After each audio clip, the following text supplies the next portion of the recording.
vous risquez de voir du coup la pop-up apparaître. Parfait. Voilà. Allez-y, on vous écoute.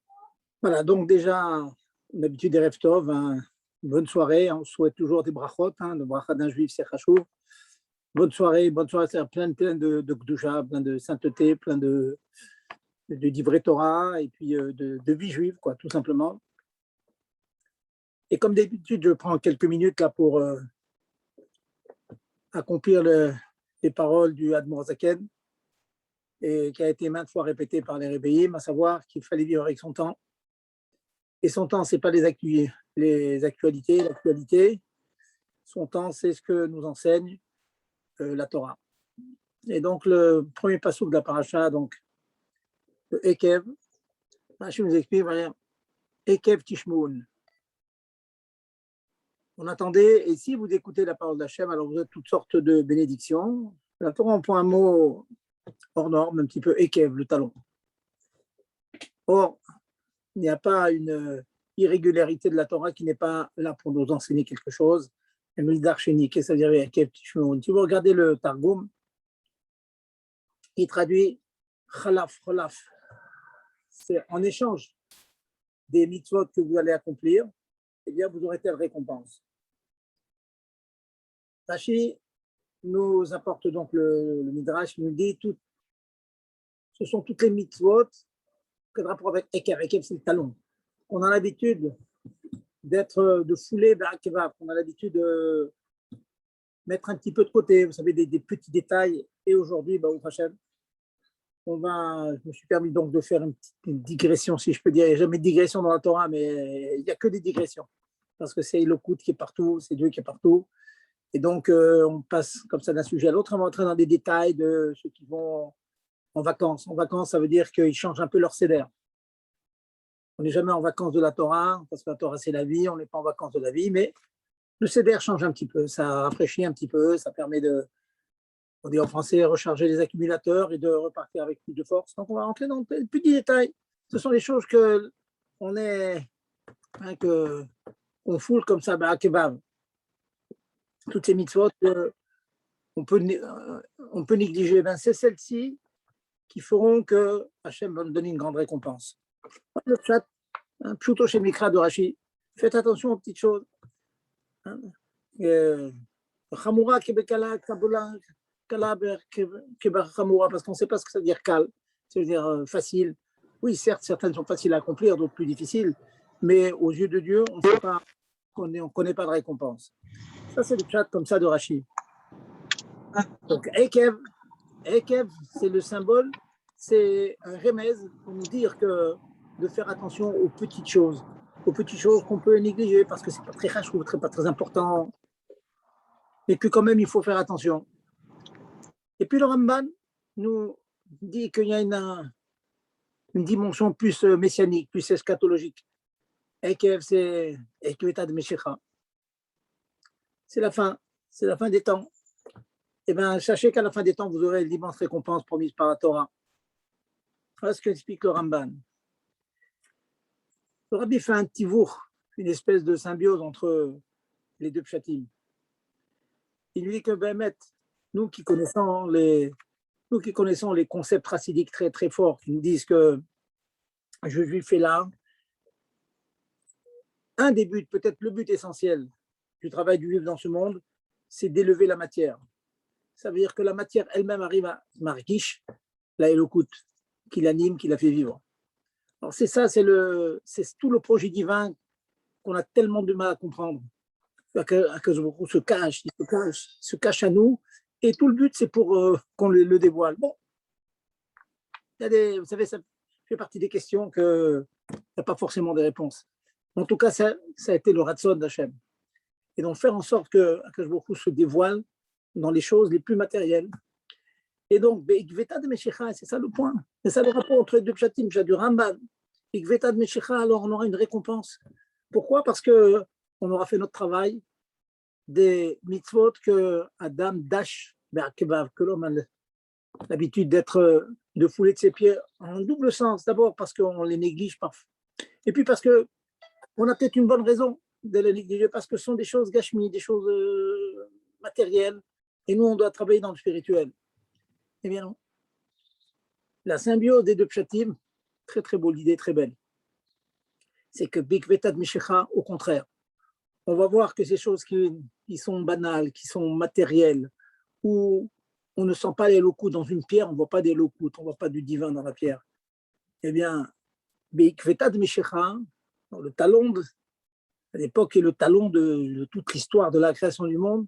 Donc à la fin des temps, on verra que même les choses les plus matérielles, les plus gashmi, où Akadosh Baruch Hu se cache le plus, eh ben, c'est là qu'va apparaître que, comme nous disent nos chachamim, c'est Akir Isaac, que le mur, il va crier que Enon Milvado, que c'est Dieu qui l'anime. C'est des choses très très belles, vous voyez. Donc, vous voyez, dans un petit mot de la Torah, peut contenir des principes fondamentaux de notre Saint Torah. Alors, au-delà de tout ça, c'est des belles drachotes, mais vous connaissez, hein, je suis arabe à l'Afrique, je ne suis pas là pour faire des belles drachotes, bien que bon, il faut en faire, il faut se réchauffer dans la Torah. Mais c'est très beau de penser que ce que l'on apprend, ces petites choses-là comme ça, elles ont un impact immense. C'est le but. C'est le but. Et vous savez que toute la chayout d'un homme, c'est quand il sait qu'il a un but devant lui. J'en parle aux parents maintenant, j'ai beaucoup de discussions avec des amis, des parents d'élèves, que à nos enfants, il faut leur donner le programme divin. Et bon, Hachem, dans notre génération, le Rabbi nous a dévoilé le programme divin.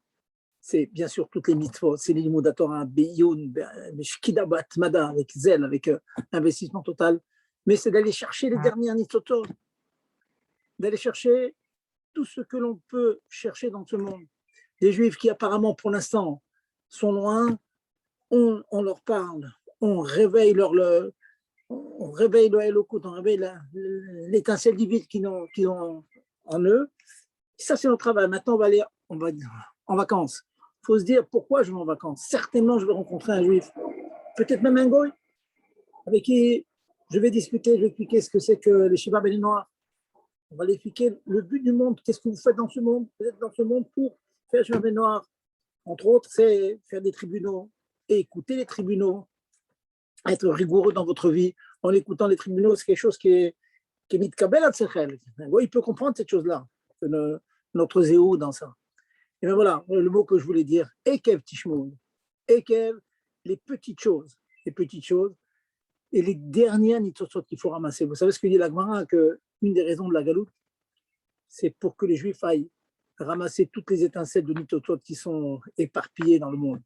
Alors, on peut imaginer que si, lorsque les Juifs sont allés en Amérique, c'était compliqué pour quelqu'un qui habitait là-bas, un goy, je parle, de se réveiller, de faire tout le travail d'Abraham Avinu, de comprendre la Eloku, de comprendre que Hachem s'est dévoilé dans ce monde, qu'il y a eu aussi Arsina et tout le.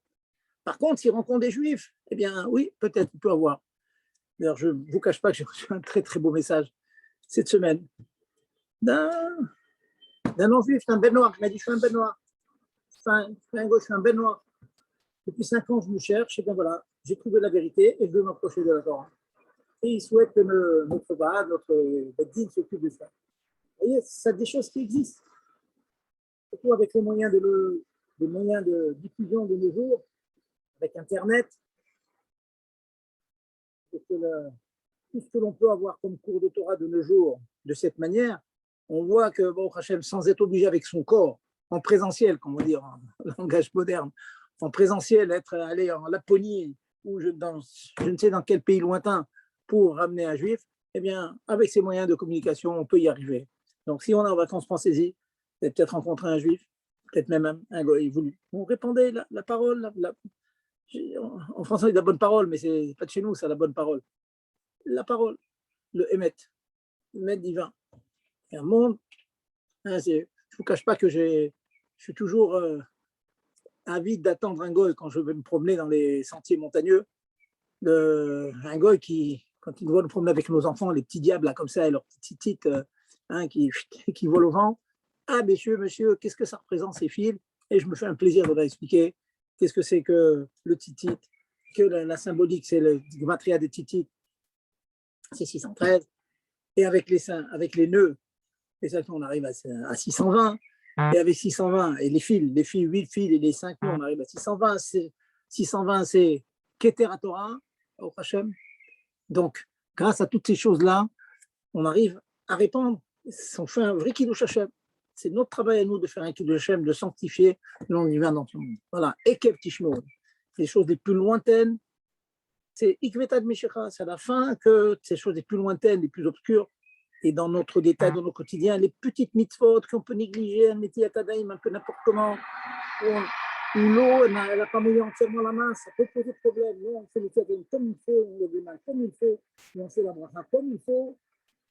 On est sûr qu'avec ces petites choses, on sera zoché donc de Ikvetat Meshecha Be Kilouy Mamash. Voilà le mot que je vais vous dire donc pour cette paracha, éclairé donc par bien sûr les enseignements du Rabbi. Moi, il voit avec sa gadoute, sa grandeur, le tzadikador, il voit ce que Dieu veut dans notre génération. Dans d'autres générations, c'était différent, un peu différent, bien sûr, Torah c'est toujours Torah, Mitzvot sur Mitzvot, mais si vous voulez, l'éclairage le plus fort de maintenant, c'est d'aller dans les endroits les plus obscurs, puis les éclairer. Adbel Mashiach de notre Hachem. Voilà donc. Alors maintenant, allons-y. Mitzvot, Shadam, Dash, Kevav. Les mitzvot qu'on va de négliger, on ne fait pas trop attention, très rachou, etc. Donc, je vais vous faire une espèce de petit kitsour, de condensé des halachot auxquels il faut faire attention lorsqu'on quitte sa maison et qu'on va prendre quelques jours de repos. Et Kové Hachem, Yarchif ou Koach, on a besoin de reprendre des forces, du bonheur, dans les montagnes, etc. Première chose, on a un livre qui s'appelle Tzavat Rabbi Yehuda Chassid. Et Admor Zaken, dans son Shulchan Aruch, rapporte beaucoup ses enseignements. Ce sont des choses qui ne sont pas forcément écrites dans la Gemara, mais sur lesquelles il a mis l'accent et qu'on respecte. Faites très attention.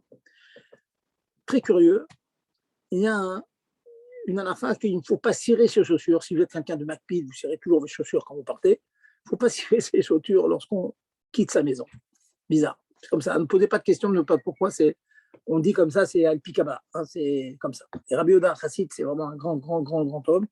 Beaucoup de anhagot, beaucoup de comportements que l'on a de nos jours viennent de son livre et sans que forcément on sache exactement le pourquoi du comment.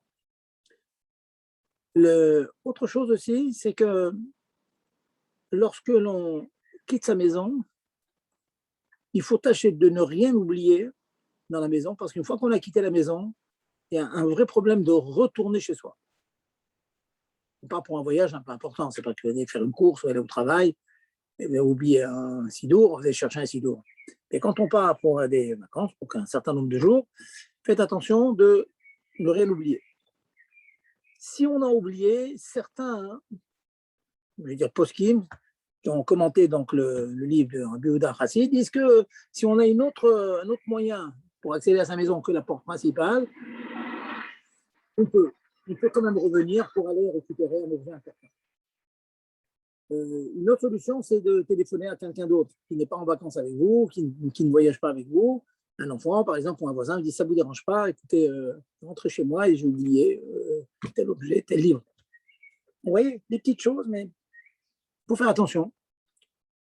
Alors, dans le Bediavad de Bediavad, bon, alors vous allez me demander, bon, c'est quelqu'un qui a quand même oublié, il a besoin. Ok, s'il n'y a pas le choix, il n'y a pas le choix. Mais ce n'est pas évident que tu n'auras pas l'effet négatif qui est de ne pas avoir écouté Rabbi Yehuda Chassid. Donc, tâchez vraiment de faire attention. Une autre chose à laquelle il faut faire attention, quand vous voyagez pour un temps court, mais un voyage, une grande...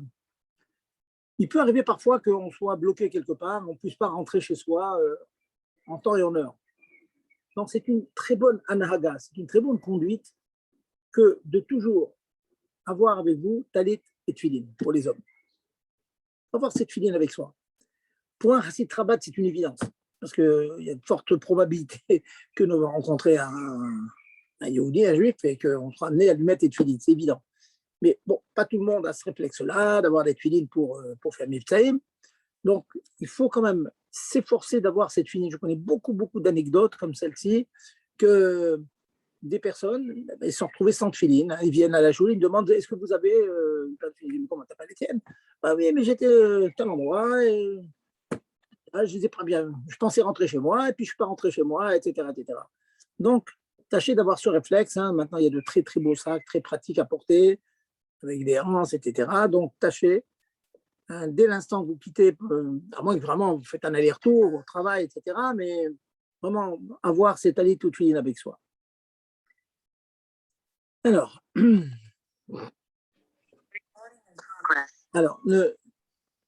encore un petit détail aussi sur ce genre de choses. Lorsque vous voyagez, tâchez de ne pas mettre vos filines dans les bagages au fret. Vous savez très très bien que c'est fréquent que les valises soient égarées. Bon, en général, on les retrouve. Mais en général, on les retrouve, ça veut dire qu'il y a un certain temps, on n'a pas cette filine. Et on est macpide d'avoir ses propres filines. Il faut être macpide. Moi, je suis très dérangé quand je suis obligé de prier avec les filines d'une autre personne. C'est mes filines, je les connais, je les ai choisies, je me suis fatigué dessus, donc il est normal que j'ai mes filines. Donc, tâchez de les garder avec vous, dans le petit sac que vous avez. Lorsque vous prenez encore une fois, si c'est possible, parfois c'est impossible. Mais bon. Les khatrila, voici donc les anagotes qu'il faut avoir. Alors, imaginons que vous ayez prévu de quitter chez vous Motsa et Shabbat. Ça peut arriver cette année, c'est tout à fait d'actualité, parce que le 1er août, enfant, je parle, le 1er août, c'est dimanche. Donc, alors, c'est vrai que les Bachouim dans les Shivot, dans les Mosdot, ils ont on va dire leurs vacances, leur chofesh, juste après Tchabéam. Bon, mais dans certains autres, on se calque un peu aux écoles publiques parce que les écoles juives sont calquées selon les horaires des écoles publiques. Et donc, finalement, l'essentiel des vacances, c'est le mois d'août et ce n'est pas les 3 semaines après Tchabéam. Donc, certains prennent leurs vacances du 1er ou 20 août, par exemple. Certains vont partir samedi soir. Alors, il ne faut pas dire la phrase suivante, les khatrila en tout cas. Je vais bien me reposer, faire une bonne sieste Shabbat pour être en forme. Motsa et Shabbat, on va prendre la voiture et on va jouer toute la nuit en train de conduire. Pourquoi? Parce que dans ces paroles, il y a des paroles de achana, de préparation, de Shabbat pour après Shabbat. Et ça, il faut s'en abstenir. Voyez encore une fois, un mitzvot shadam dash ba'keva, ça paraît bénin tout cela. Oui, c'est bénin, mais que sait-on nous de l'impact de ces choses bénignes que l'on peut négliger parfois? C'est Adam dash ba'kevav. Voilà, qu'il foule de son pied, parce que bon, c'est pas très rachou. Non, c'est rachou. Tu pars de maths et je ne parle pas aussi des jeux et dormir, ça veut dire c'est que Hana, une alara que j'ai eu l'occasion de vous dire, à d'autres occasions, par exemple, il vous est complètement interdit de dire Shabbat que le lendemain vous allez faire quelque chose qui sera interdit de faire Shabbat. Disons, le Shabbat, je dis demain je peins la maison. Interdit. C'est un pasouk des prophètes que vous dites le Shabbat midi. Tu vas t'abstenir d'exprimer tes chafatzim, tes désirs, ça veut dire faire tes travaux, ton job.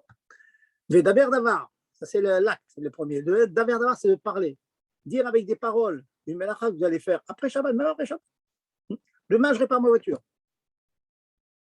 Il ne faut pas dire ça. On n'a pas le droit de le dire parce qu'il ne faut pas le faire Shabbat. On peut dire que des choses que l'on a le droit de faire Shabbat. Je parle bien quand c'est pour l'avenir. Vous avez le droit de dire Shabbat, la semaine dernière, dimanche, j'ai fait de la peinture à la maison. Ça, ce n'est pas interdit. Mais dans la mesure où cette parole, elle est agissante, elle est poélette, cette parole, si vous dites demain, je peins, demain, je répare la voiture, demain, je fais tel melacha, donc cette parole, elle est agissante. Elle va être suivie d'un certain effet. Donc, on s'en abstient. Donc, tu vas imtachiv mi Shabbat, et si tu t'abstiens Shabbat, mimtor faire ça, daver davar, d'un certain daber davar, de certaines dibourim. Il faut le connaître, ceux qui sont permis, ceux qui ne le sont pas. Mais voilà, encore des petits détails. Aujourd'hui, on va faire que ça. Des petits détails, c'est bien de prendre quelques notes. Quelquefois, je peux vous dire des anagotes, les khatrila a priori, que Bedi Avad, un peu. Mais déjà, connaissons les anagotes, les khatrila. Je continue. Je m'arrête dans 5-10 minutes pour écouter vos questions, mais déjà, je vous abreuve de bonnes choses, de Mariana Shel Torah. Donc, quand on part, comme un juif, il est prisonnier de Dieu. Donc, il faut faire une tfilat derrière à faire. Parfait. Il y a une petite bracha. On commence par un yiratzon, une petite bracha que l'on fait. Il faut la faire une fois qu'on a quitté tous les endroits habités. Vous avez quitté la ville. On dit une parsa, c'est 4 km. Si maintenant il y a des maisons tout le temps, on attend un petit peu de sortir. Bon, toute personne qui est amenée à prendre l'autoroute, à un moment, on quitte les lieux habités. Quand on a quitté, on a fait les 4 km des lieux habités, on fait Birkat Aderer, la Tfilat Aderer. Alors, Tfilat Aderer, déjà, je dis chose évidente, les femmes sont chayavot aussi, comme les hommes. La même svara que le chiouf de Tfilat des femmes. Moi, elle s'interroge, elle dit, est-ce que les femmes doivent faire la Tfilat?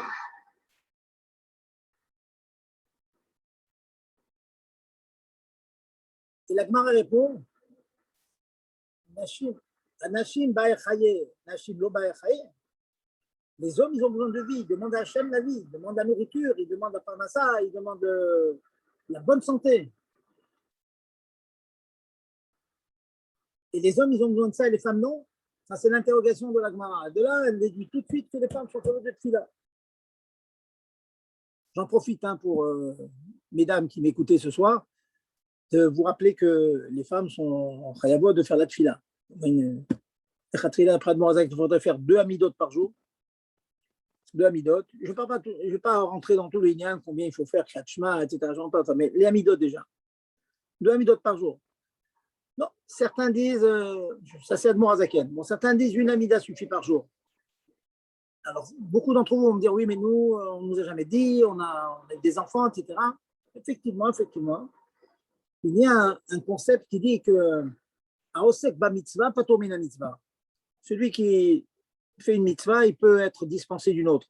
On peut imaginer qu'une maman qui commence à avoir des enfants, une famille nombreuse, Ben Porat Yosef, c'est très, très, très difficile de trouver un moment de concentration pour faire la tefila. Donc, il y a un certain éther, on s'est connu que le Khatetz Chaim avait donné à sa femme, à son épouse, jusqu'à l'âge de quarantaine d'années, je crois, j'ai peur de me tromper, mais je sais qu'il a donné le éther à son épouse, de ne pas faire le tefila quand il s'occupait de sa famille nombreuse, Baruch Hashem. Et après, il lui a dit qu'il de reprendre. Donc, les dames qui ont eu le éther, sachez de maintenant, si vos enfants ont grandi, vous avez moins de responsabilités donc, à la maison, donc tâchez de reprendre cette chose-là qui consiste à faire une amida. C'est pas difficile, celles qui ne connaissent pas bien l'hébreu. Bon, l'Europe de ceux qui m'écoutent, je pense ce soir, sont en Israël, vous connaissez l'hébreu, vous avez une certaine aisance. Pas très difficile de dire la amida, ne serait-ce que rien que la amida. L'amida, c'est déjà quelque chose. Alors donc, comment elle démontre que la femme elle a besoin? Parce que qu'est-ce que les hommes demandent? Qu'est-ce qu'on demande? Ou refait cholim, mechaya metim, résurrection, tout ça. Et les femmes non? Shalom, c'est sûr que oui. Donc elle l'a demandé aussi. Eh bien, la même svara, la même logique s'applique aussi à Tfilat Aderer. Qu'est-ce qu'on dit à Tfilat Aderer? On demande à Akadosh Baruch Hu d'avoir une nessia, d'avoir un voyage, en bonne santé, qu'on ne pas en compte, c'est des bêtes féroces, et les bêtes féroces maintenant, c'est les gros camions, c'est tout ce que vous voulez, en fait. Donc, on demande à Dieu. Et Dieu, il veut qu'on lui demande, il faut qu'on s'habitue. Celui qui n'a pas pris l'habitude quand il est jeune, c'est dommage, on peut le prendre, c'est plus difficile, mais dans un âge plus avancé, on a besoin de demander à Hachem. Il faut demander, il ne faut pas hésiter. N'oubliez pas que la tefila, il y a 2 dimensions, on va dire, dans la tefila. La dimension, on va dire que chassidique, la dimension du Benoni et de l'homme très, très haut, c'est la dvekut b'Hachem, s'attacher à Dieu, penser à la grandeur de Dieu, les chasdi Hachem. Donc, arriver à Avat Hachem, Yirat Hachem, on étudie Chazio pour ça. Ok, ça c'est ce qu'on appelle Avodat HaTfila. Mais avant tout cela, c'est comme dit l'Agmara, l'homme, ba'echaye, Nashim lo ba'echaye, l'homme, il demande la vie à Dieu, la femme, non, elle n'a pas besoin de vie. Ça veut dire que tu n'as pas chaud, demander ce dont tu as besoin. Tu as besoin de parnassa, tu demandes à Dieu. Tu as besoin de santé, tu demandes à Dieu. Quand tu as quelqu'un qui est malade, on se met tous à prier. Pourquoi? Parce qu'on sait que notre fille-là, elle a un impact, elle porte. Donc on le fait. Donc tout ça pour vous dire que les femmes sont chayavot de Tfilat Aderer. Un petit prat, un petit détail, il est bon, pas obligatoire, mais il est bon, de se rendre chayav, de s'obliger à faire une bracha avant de commencer Tfilat Aderer. pouvez par exemple boire une boisson quelconque, que vous allez conclure avec Boré Nefashot, et puis juste après Boré Nefashot, vous faites la Tfilat Eret collée.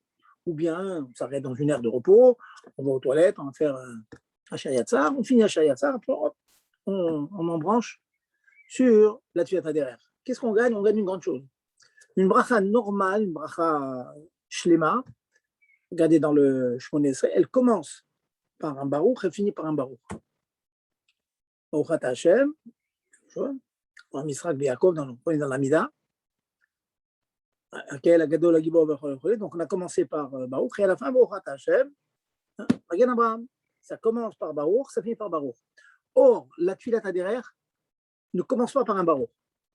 Donc, pour lui donner sa shlemut, sa perfection, il est bon, hein, c'est pas indispensable. Hein, ils n'ont pas été métaken comme ça. On peut se demander pourquoi. En tout cas, ils ont été métaken qu'on ne commence pas par un barouk. Nous, donc, le Shulchan Aruch nous préconise donc de se mettre dans une situation où on fait un barouk. Donc, n'hésitez pas, vous êtes en voiture, vous arrêtez la voiture, l'air de repos, et tout le monde j'ai envie de vous dire, restez debout, mettez le cartel, mettez la ceinture. Bon, la malo, pourquoi pas. Mais en tout cas, avec sérieux, il faut le faire avec sérieux. Ne pas le faire en conduisant. C'est dangereux, et puis la kavana ne peut pas être la même. Hein. Je sais que c'est très dur ce que je vous demande. Pour le conducteur, il ne faut pas qu'il fasse en conduisant. Sauf s'il n'y a pas le choix, quelquefois, mais pas du tout difficile de s'arrêter au bout de 10 minutes, un quart d'heure, une heure de repos, et de boire quelque chose, se rafraîchir, faire boire des fachottes, hop, tu es à ta derrière, après on prend la route.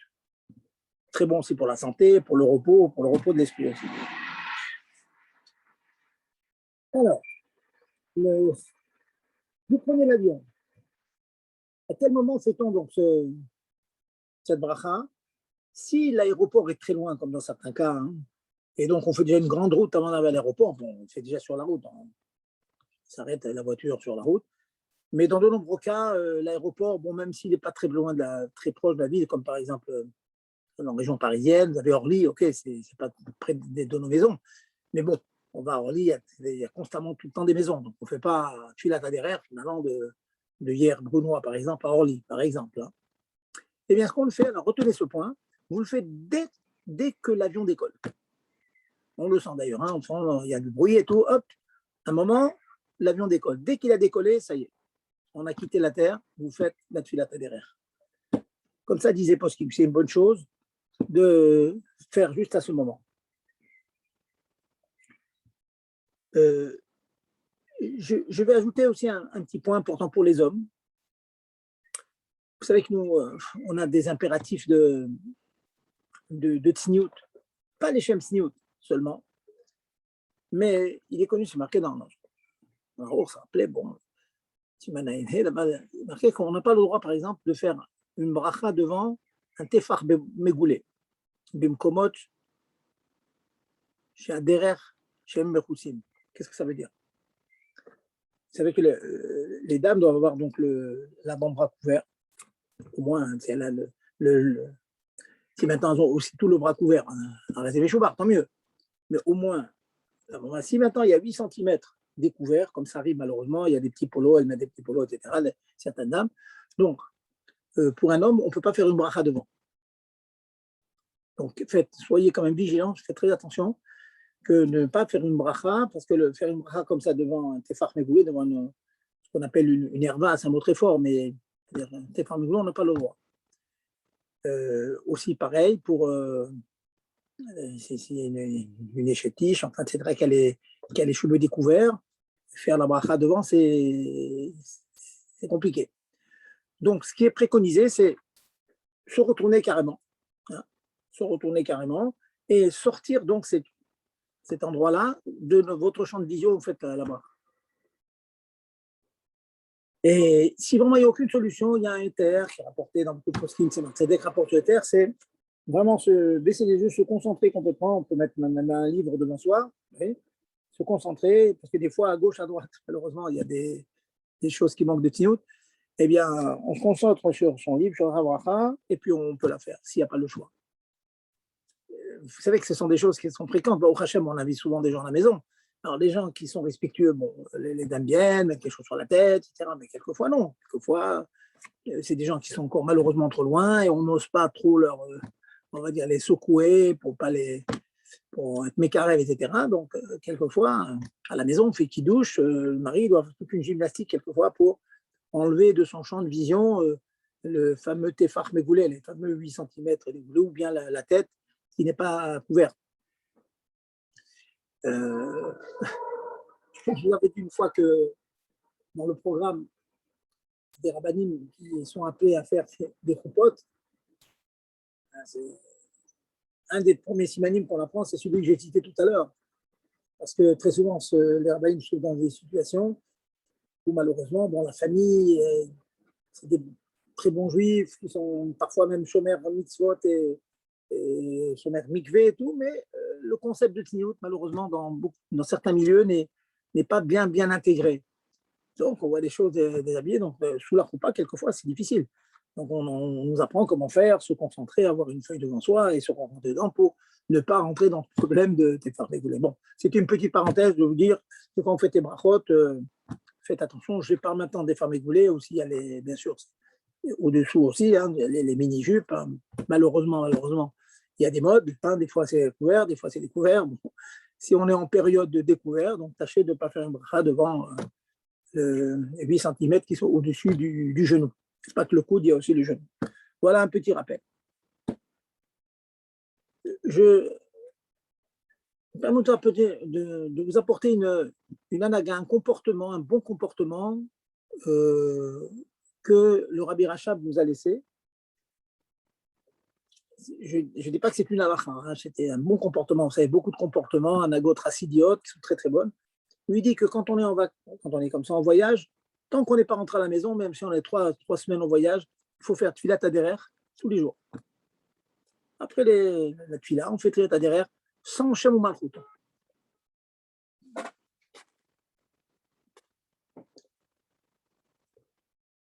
Sans shem ou malchut, sans le dire Baruch Ata Hashem Shomei Tefila. Vous dites comme je dis comment maintenant, Baruch Ata Hashem, ne dites pas le Shem Hashem. D'accord? Voilà donc. Voilà donc c'est ce qu'il faut faire dans ces cas-là. Donc faire le tfilat adérer, et c'est une très bonne chose parce que bon, quelque part, c'est pendant les 2 semaines de vacances, sentir qu'on est toujours en voyage, finalement, toujours en voyage. Donc c'est bien tous les jours de la refaire sans chémouma. Voilà donc la deuxième partie. Donc la première partie, j'ai été donc quitter la maison, la Nessia. La deuxième partie, c'est tfilat adérer. Maintenant un peu de la tfila et de Agomel, mais avant, je pense que vous avez déjà des questions. Allez-y. Messieurs, mesdames, messieurs, j'écoute vos questions.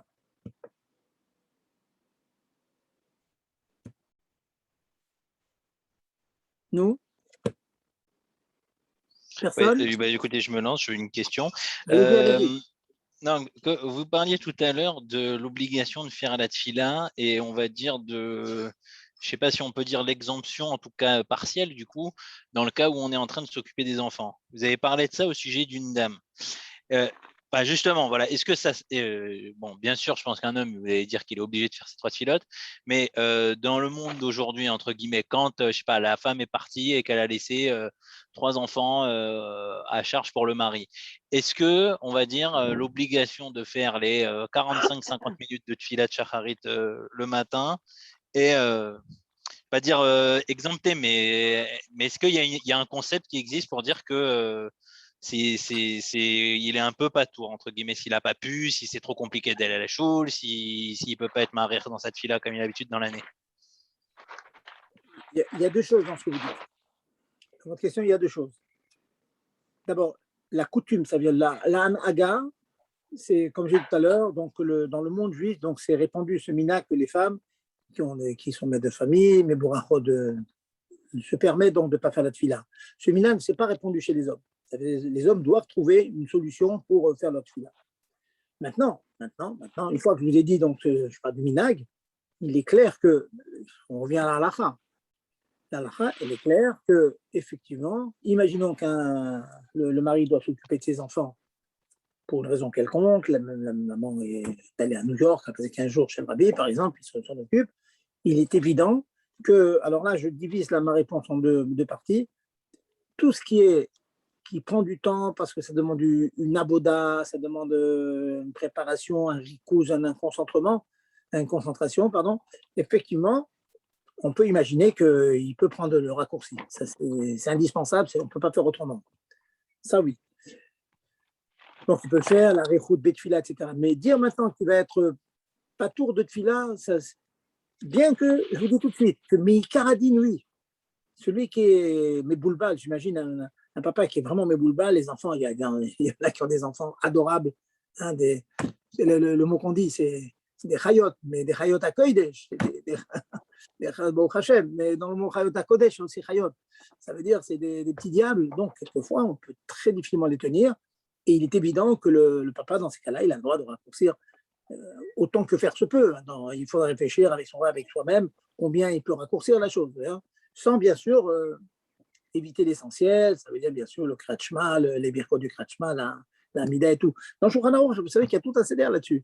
Tout un seder, qu'on peut partir de Baruch Shama, puis après à Shri Vetera, et ensuite au birkot kratchma, il y a Ishtabach, puis birkot kratchma. Oui, oui, ça existe, ce que vous dites.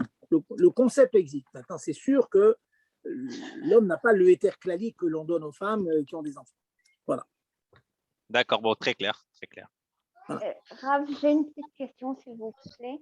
Oui. Je ne sais pas si c'est juste un mot qu'on dit ou alors il faut le prendre à la lettre. Par rapport au fait de ne pas retourner dans sa maison quand on a commencé un voyage, j'ai entendu qu'il y avait une etfa, mais je ne sais pas si c'est vraiment à prendre à la lettre, que si par exemple on étudie un peu le Tanya, alors le Tanya c'est quelque chose qui change la personnalité et quand on retourne, on n'est plus le même homme qu'avant d'avoir dit une phrase de Tanya. Est-ce que c'est correct de penser comme ça?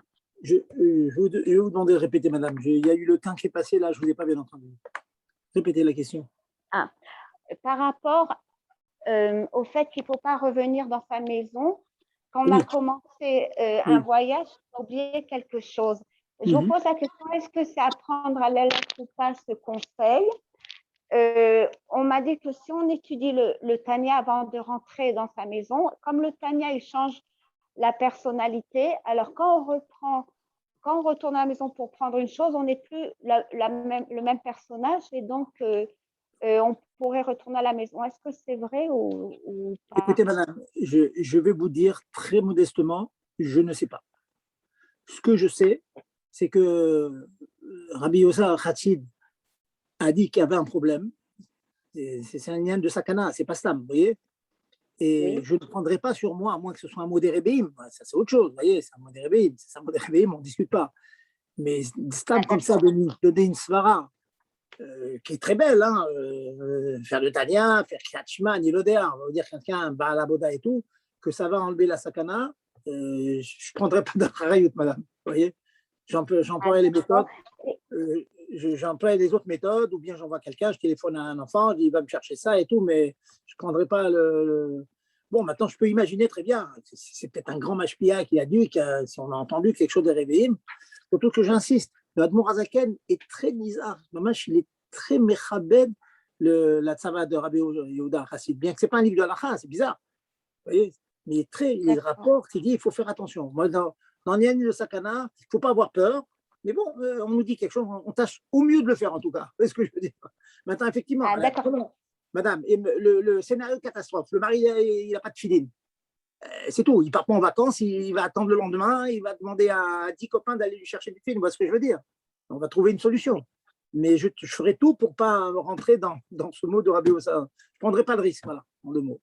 D'accord. Et une autre question, est-ce que c'est vrai, je ne sais pas si c'est vrai aussi, lorsqu'on a un sujet qu'on aime beaucoup, qui nous donne beaucoup de plaisir à parler Shabbat, eh ben, on a le droit de parler. Par exemple, vous allez dire, on n'a pas le droit de dire demain, je vais peindre ma maison. Mais si le fait de dire ça, ça nous réjouit, on est content et tout ça, est-ce que ça enlève l'interdiction ou non? Vous avez compris la question? Je ne comprends pas. Je n'ai pas souvenir, madame, que le Inyan de Vedaber Dava, si on va dire c'est les Tzorech Mitzvah. En fait, ce que vous dites, c'est les Tzorech Mitzvah. C'est vrai, l'idée de base, elle est vraie. Non seulement ça, mais par exemple, à la choule, on fait des nédavot à la choule. On dit, je suis mitnadev, 50 €, 100 €, 1000 €, mishkanim, on fait ça. Parce que ça s'appelle un dibour, les Tzorech Mitzvah. Mais dire maintenant mais que… là, c'est pas une Mais oui, non, mais je suis en train d'élargir la question. Alors maintenant, dire maintenant que d'avoir quelqu'un, alors je vais dire, voilà, demain, je vais peindre ma maison, mais je ne le dis pas comme une corvée, je dis ça, ah là là, demain, je vais kiffer, je vais, je vais me faire un gros plaisir, je vais peindre ma maison. J'ai envie de dire, la personne qui vous a dit ça, qu'il apporte la preuve. Pour moi, je ne vois pas que ce soit écrit. Super. À ma connaissance, ce n'est pas écrit. Ok, encore merci. Une fois, voilà, c'est attention à voir ça. Vous savez, quand on vous propose des choses comme ça, c'est comme la question précédente. Dire un peu de Tania, bon, je ne prendrai pas sur moi de dire qu'un peu de Tania, ça enlève la sakana de Rabbi Yehuda Chassid. Vous voyez, c'est comme délicat. Merci. Sauf, j'insiste, sauf, on a Baruch Hashem, on a maintenant. Moi, j'ai un genre, le Rav Leub, chez Yrié, il a une force extraordinaire de vous trouver des références extraordinaires, bon, avec les moyens techniques qu'on a de nos jours. Et si je peux lui demander, il va peut-être me trouver une sirah, un mahamar, une note dans un. Mais sans ça, on ne prendra pas sur soi. D'accord, très bien. Voilà. Merci. Je vous en prie. Alors, bien sûr, tout ce que j'ai dit, il y a aussi la bracha aussi de Agomel, quand on prend l'avion. On prend l'avion, est-ce qu'on fait Agomel? Alors, vous savez qu'il y a une grande discussion dans les poskim. Est-ce qu'on fait Agomel quand on prend l'avion? Alors, le rov des poskim disent que oui. Dans tous les cas, on prend l'avion, l'avion c'est un certain type de danger, donc on fait Agomel. Et certains disent que non. Non, de nos jours, c'est pas très très dangereux. Non. La Hanaga chez Chabad, elle est comme ça. Si on traverse un océan, alors ça ressemble à ce que dit la Gemara, il y a Arba Yordé. Arba Tchim Leodot, parmi eux c'est Yordé Ayam. C'est considéré quelque part comme il part sur la mer, donc on recommence. Mais si maintenant, on dit à Gomel, si maintenant on ne passe pas sur un océan ou sur une mer comme ça, c'est toujours sur la terre, comme en France, on a de Lille à Nice, on est à Israël, je ne sais pas si c'est comme ça des avions qui restent sur la terre tout le temps. Alors là, dans une lettre, je vous dis, dans une lettre que l'aurait bien vécu dans les années 55, je crois, il disait que oui, on fait. Mais j'ai entendu, Charmati, comme ça, j'ai entendu que de nombreuses années après, des gens lui ont demandé au rabbi, et il semblerait qu'il ait changé d'avis. Et que donc, si on traverse un océan, oui, on fait, mais si on n'est que dans l'air, mais sur la terre, on ne ferait pas. Bon, c'est une chemin à vérifier. Mais casé ou casé, de toute façon, c'est sûr, c'est pas bracha levatala, parce qu'il y a de très très nombreux poskim qui disent qu'on peut le faire. Parce que Etsem, l'avion, même que au Hachem, statistiquement, on est moins en danger dans l'avion qu'en voiture, peut-être, mais il n'en reste pas moins que l'avion, il a cette particularité que quand Chad Shalom, il y a un accident, il y a très peu de choses de s'en sortir. Alors que dans les voitures, bon, on ne marche pas que d'après la statistique. Donc, Bekitour, n'oubliez pas de le faire.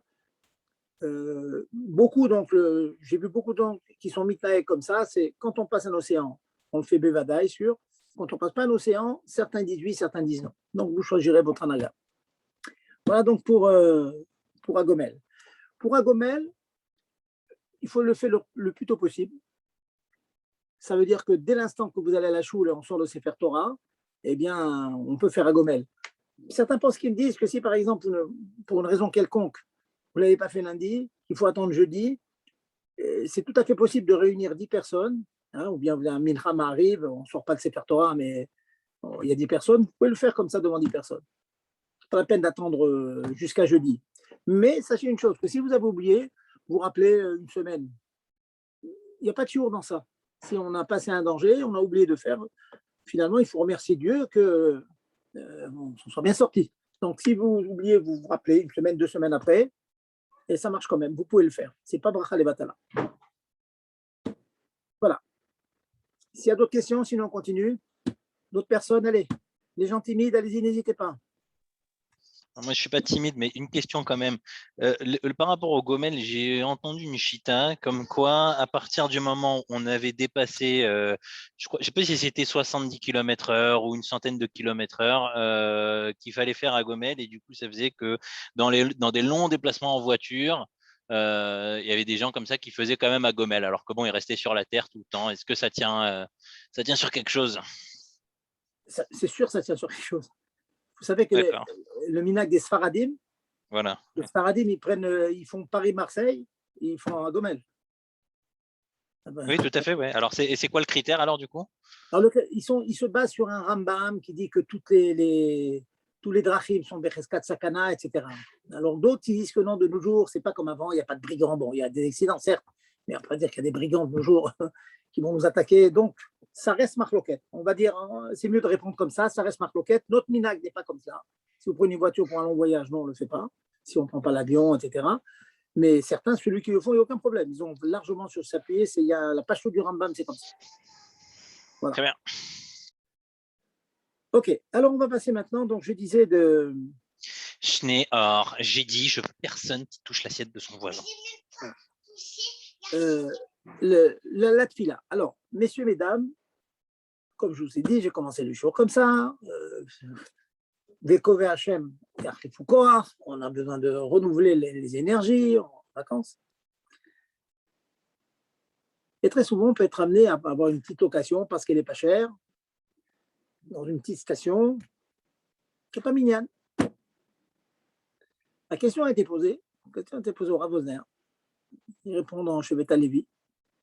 Est-ce qu'on a le droit, les khatrila, d'aller en vacances dans un endroit où on va être privé de tuer le binyan, Kreta Torah, Kaddish, Barichou, Dvarim Shebek Dusha, pendant une semaine, 2 semaines?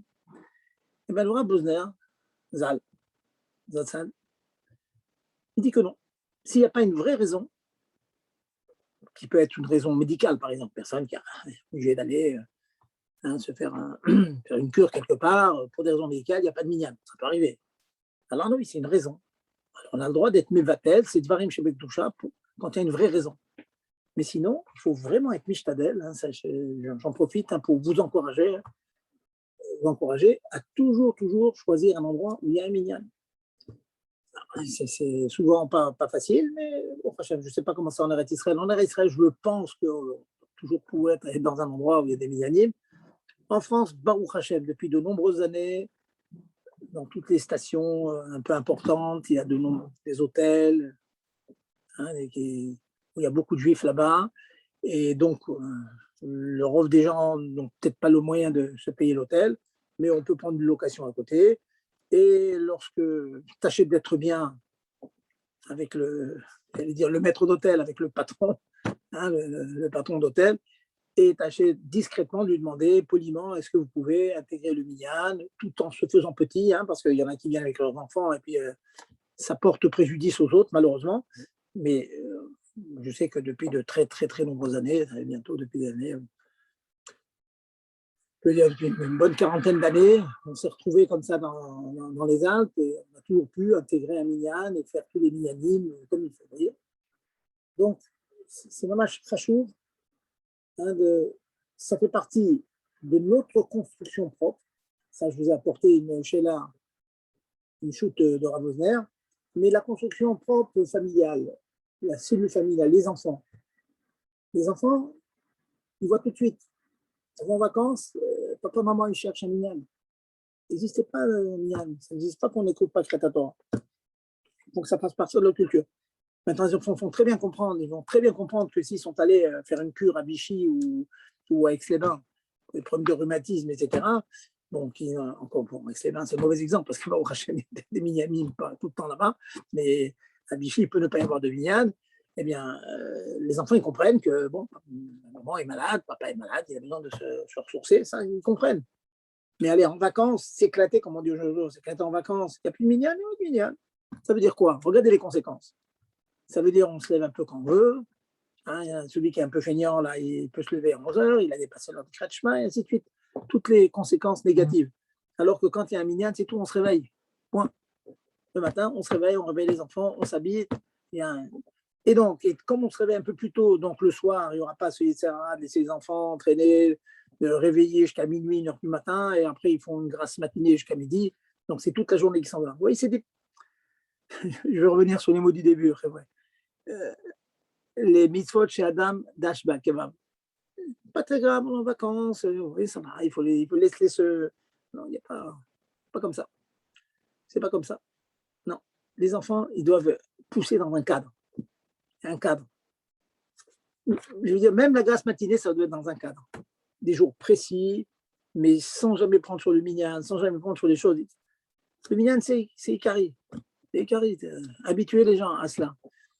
C'est un point qui me touche spécialement parce que on voit, on arrive à remplir des minyanim maintenant avec le Covid et tous les décès qu'on a vécus. Les gens disent, il y a un chiyuv. Quand les gens se mobilisent, bon, il y a une grande abat Israël, il y a un chiyuv qui dit c'est Kadishim. Donc les gens se mobilisent. Et quand il n'y a pas de chiyuv, hein, telle personne il est 2 semaines en vacances, plus gens restent chez eux. Ça veut dire quoi? Ça veut dire que tu t'es déplacé, pas parce que tu as un chiyuv de faire la tefila en bébiyan, tu t'es déplacé parce qu'il y a un monsieur qui était à Vel, qui était en deuil. C'est pas juste. Pas juste. Bon, je rêve, vous allez me dire. Oui, je rêve, mais il faut rêver. La réussite est au rêveur. J'arrête pas de répéter, de les embêter. C'est vrai, il faut venir. Le chiyuv, c'est pas parce qu'il y a un Havel, c'est chiyuv, c'est parce qu'il faut minyan, c'est tout. Premier minyan, on rencontre ses rêves, entre Minchaim arrive, on ouvre un livre, ça fait partie de la vie.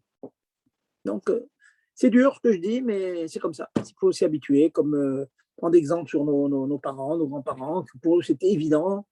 On va à la choule, c'est tout. Ils n'y allaient même pas. C'est le corps qui allait tout seul. C'est presque un effet Shabbahamite qui allait. C'est tout. Voilà. Alors ça, c'est un petit rajout que je voulais dire. Un petit point intéressant, quand on est en groupe parfois, on s'arrête, on fait mincha sur une heure de repos. On peut le faire. On peut le faire, mais à condition qu'il y ait quand même le minyan qui entende Kaddish, Kunusha, le Chazara Tacha, si vous faites une Chazara. Il ne faut pas qu'il y ait un FSEC entre les deux, une rivière. Il ne faut pas se mettre de deux côtés d'une rivière. S'il y a comme ça une rivière, un fleuve des deux côtés, ou une autoroute, voilà, il y a une route, on est de l'autre côté de la route, quelqu'un fait haut de bois, non. S'il y a une route qui coupe, ça casse c'est comme une méchitza, ça casse le minyan. Donc il faut que soit du même côté du fleuve, de la rivière, et bien sûr entendre les dvarim chez Pekdusha. Ensuite, on fait la tfila. Il y a des choses qui empêchent la tfila. C'est quoi? C'est pas le manque de tahara, pas la touma, c'est le manque de nikiou, de propreté. Ça veut dire quoi? Technique. C'est quoi? C'est tout simple. Une personne, je vois des personnes, je vois un enfant, un garçon de 14 ans, il vient de faire sa révision, il se gratte le dos. Il se gratte le dos, donc il glisse sa main dans son dos, mais pas sur le tricot ou la chemise, mais à l'intérieur. C'est-à-dire il gratte directement la peau. Il ne peut plus faire la Hamida. Il ne peut plus faire de la Boucha. Pourquoi? Parce qu'il a les mains pas propres. Il faut faire quinoa. Il faut se laver les mains. Le mieux, c'est avec un kéli, bien sûr, mais sinon, c'est avec de l'eau de préférence. Et même s'il ne peut pas avec de l'eau, il va prendre un mouchoir, il va prendre un Kleenex, il va mettre un peu de salive, un peu de liquide, n'importe quoi, quelque chose d'un peu humide, se nettoyer les mains. N'oubliez pas cette chose-là. Avant de commencer une fila, une amida, il faut être sûr que nos mains sont propres. Donc, on n'a pas touché, qu'on ne s'est pas gratté la tête. Quand on s'est gratté, il faut tâcher de se gratter les cheveux, le cuir chevelu sur la kippa pour les hommes, parce que sinon, dès qu'on touche le cuir chevelu, il y a un problème. À part la touma, je ne parle pas de touma. Divrei Torah, enam mekablin touma. Donc, ce n'est pas parce que c'est tamé. Tamé qu'il faudra enlever avec un kéli. C'est parce que ce n'est pas propre. Pour nikiout. Donc, pensez à ce paramètre dans la tefila, d'avoir les mains propres. La solution la moins bonne, mais qui marche aussi, c'est pachout, frotter les mains contre le mur, disent les poskim.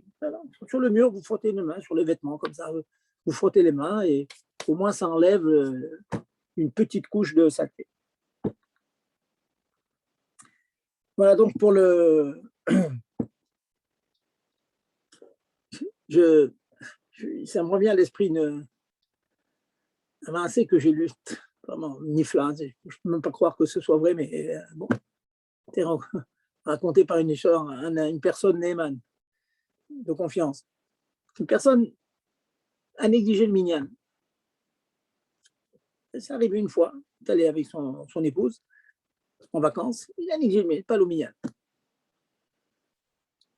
Bon, pas le minyan. Bon, qu'il faisait ses chilotes et tout. Shabbat est venu, il a fait Shabbat. Il a fait les kidouches. Il a fait tout ce qu'il faut. Et le matin, il se réveille. Il est étonné qu'il est dans un hôtel, que tout était fermé. La loge du gardien était fermée. Il s'est étonné. Quand c'est fermé, c'est soit pourquoi c'est fermé. Vous entendez ce qu'il s'entend dire? Mais monsieur, il a dit, mais monsieur, le dimanche matin, c'est toujours fermé. Vous vous rendez compte? J'arrive pas à croire, mais c'est vrai. Il s'est trompé d'un jour. Il n'a pas fait Shabbat. Vous vous rendez compte un peu? C'est dimanche. Je pensais que c'était vendredi, c'était Shabbat. Il n'a pas respecté Shabbat. Ça paraît incroyable, mais c'est pour vous dire, quand on est déconnecté du minyan, de cette espèce de. Voilà, c'est tel jour, on sait toujours où on est. Ça peut arriver, voilà. Mais c'est Shaya. Donc, soyons vigilants.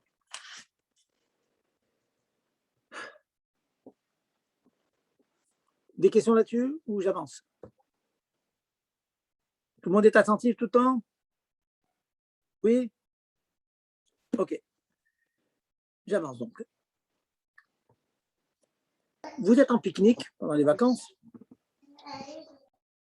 Vous êtes en pique-nique.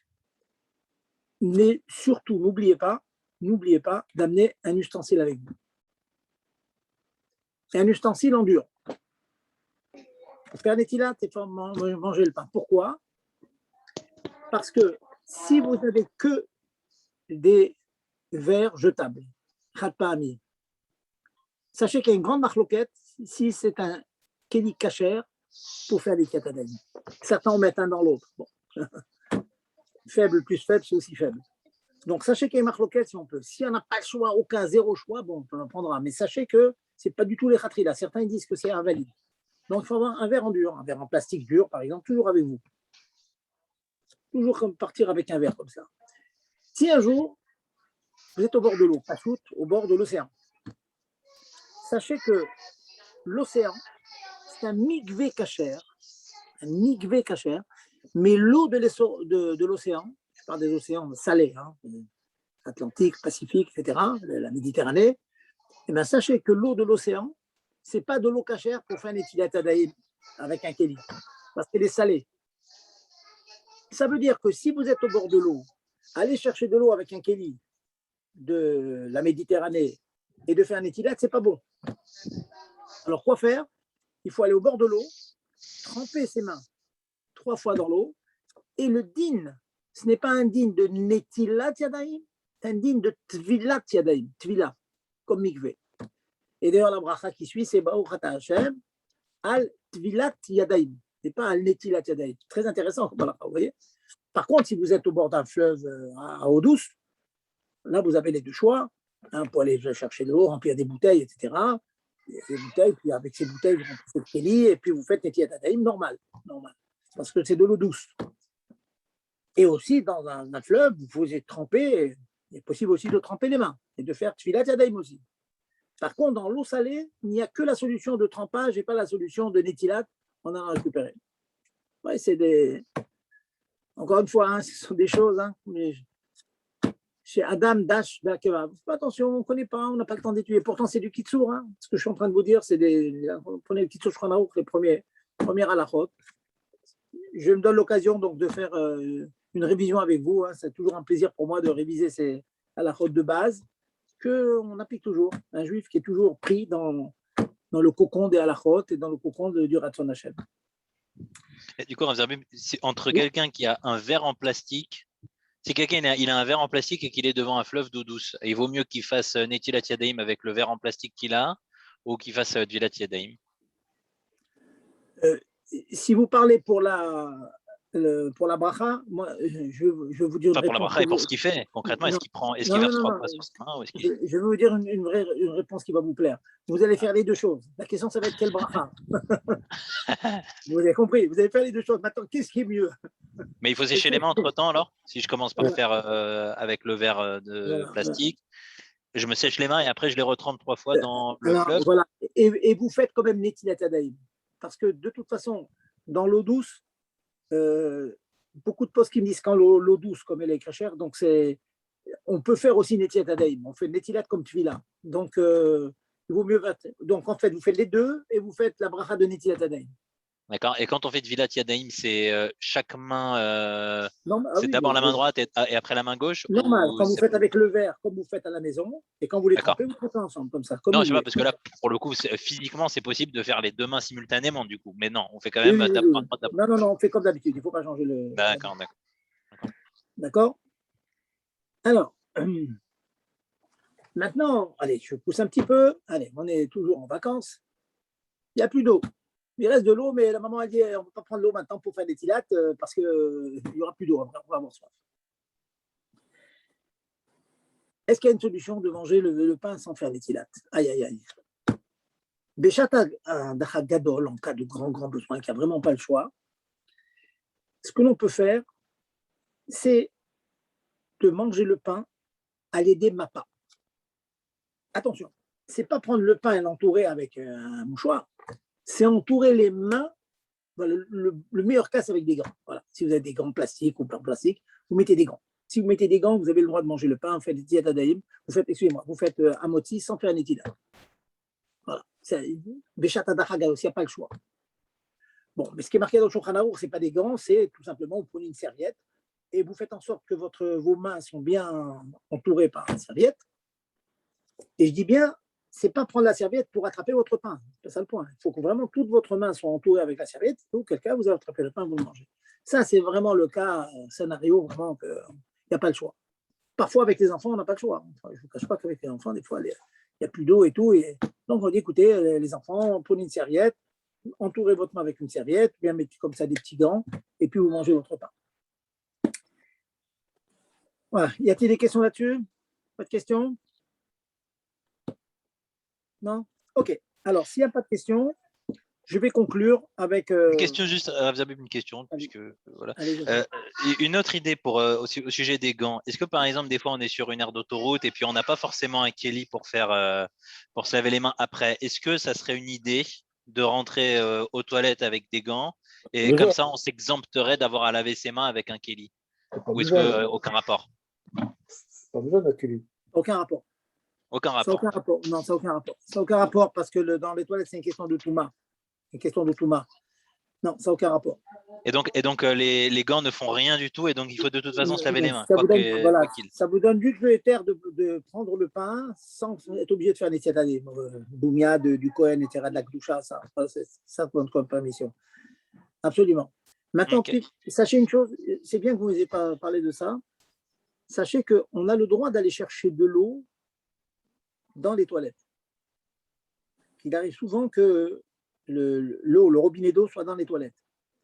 Et dans les avions, on a même le droit de faire l'étilade dans les toilettes. Vous recouvrez bien sûr la cuvette. Il ne faut pas qu'il y ait de mauvaise odeur, bien sûr. Au pire, vous mettez dans les toilettes des avions, il y a toujours des bonnes odeurs en général, des choses parfumées. Vous recouvrez la cuvette, vous faites l'étilade dans les toilettes de l'avion. Et bien sûr, vous sortez. Et après être sorti, vous faites la bracha, l'étilade, et vous mangez votre pain. C'est bien de savoir ces choses-là. On a le droit de faire un étilade quand il n'y a pas de choix, bien sûr, en part des cas exceptionnels. Sinon, on ne pourrait jamais manger dans l'avion. On a le droit de faire des étilades dans les toilettes.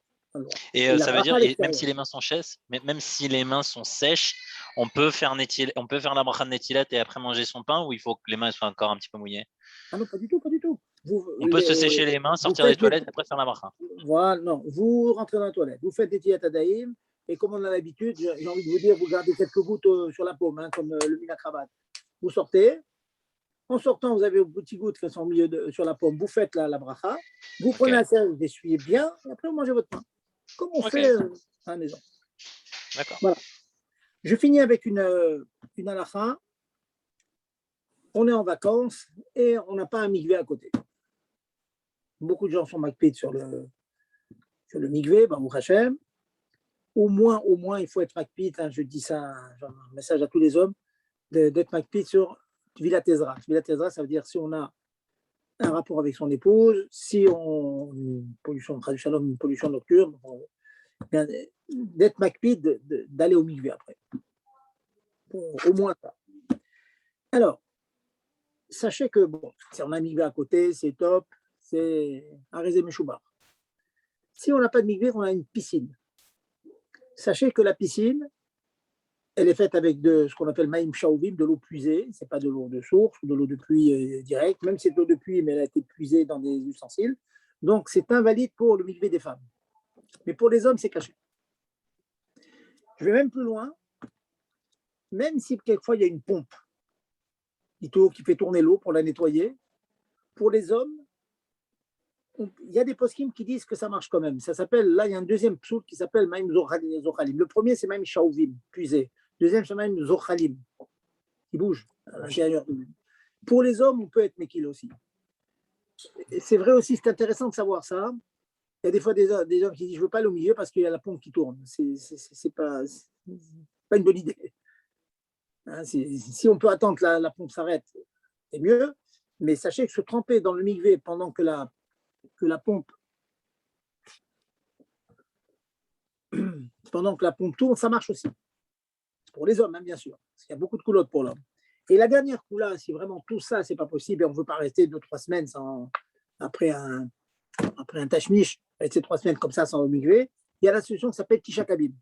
C'est-à-dire se remplir une cuvette d'eau du robinet et se la verser sur le corps. Donc, faites votre douche, ou bien vous restez sous la douche et vous faites un compte avant que la quantité d'eau qui vous tombe dessus soit suffisante pour arriver à Tishakabim. Tishakabim a beaucoup de marloquettes là-dessus. Il y en a qui pensent que c'est 12 litres, il y en a qui pensent 16 litres, 22 litres, toutes sortes. Mais en tout cas, dans le Kéli, il y a 1 litre.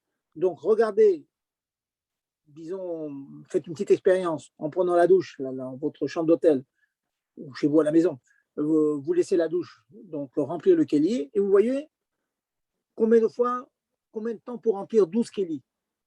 Si c'est 3 minutes, vous savez que 3 minutes de douche, ça y est, vous avez la quantité. Et même une douche, ça marche comme Tishakabim. C'est bien d'être makpid là-dessus. Si on ne peut pas avoir ni mikvé, ni piscine, ni mikvé qui tourne, etc., il y a la solution de Tishakabim. Donc, une grosse cuvette, 12 ou 16 ou 22 litres, et vous versez ça, vous pouvez prendre de l'eau tiède, de l'eau chaude, il n'y a aucun problème, vous versez ça sur vous, et ça vous donne ces fameux Tishakabim qui sont métaharim, qui rendent pur de la Touma du Tashmish. Et donc, on a répondu à la takana de Ezra, d'aller quelque part, c'est un semblant de mikvé qui nous enlève la Touma. Voilà, je conclue avec ça, en espérant qu'on va être makpid sur ces petites choses. Hein, j'espère que vous avez pris quelques notes, hein, je vous ai dit beaucoup dans la faute. Mais dans les vacances, il y a beaucoup de choses à faire attention, beaucoup de choses à faire attention. Donc, il faut que les parents soient vigilants, qu'ils s'assurent que les enfants ils font attention à chaque chose, hein, sur les brachot, sur chaque chose, sur la tignout aussi, sur tous les inanim. On espère que comme ça, on va passer des bonnes vacances, on va revenir en forme pour faire une année encore de Avoda, de toutes nos forces, dans le Limud Torah, dans la concentration dans les pilotes, dans notre émouna que Mashiach va venir et que Mashiach est là, et qu'on peut faire en sorte, par notre travail, par notre avoda, qui se dévoile à nous, en espérant qu'on se retrouve très bientôt en Israël reconstruite. Amen. Du coup, c'était le dernier cours de la saison, Rav Zerbib. Je ne sais pas, je vais voir avec Gérard s'il y a encore du monde. Moi, je suis là. Moi, je ne prends pas de vacances. Parce que je suis toute l'année en vacances. T'es en vacances toute l'année, voilà. Voilà, je suis toute l'année en vacances, donc moi je suis 24 heures sur 24 à travers le monde entier et je suis à votre disposition. Écoutez, le lundi prochain, je devais avoir un mariage, mais finalement il a été repoussé à mardi. Donc lundi prochain, je suis libre. A priori, je pourrais donner le cours. Bon, très bien. Voilà. Magnifique. Merci beaucoup, Rav Zerbib. Allez, Chevre, bonne soirée et Mechazek Zayn dans tous les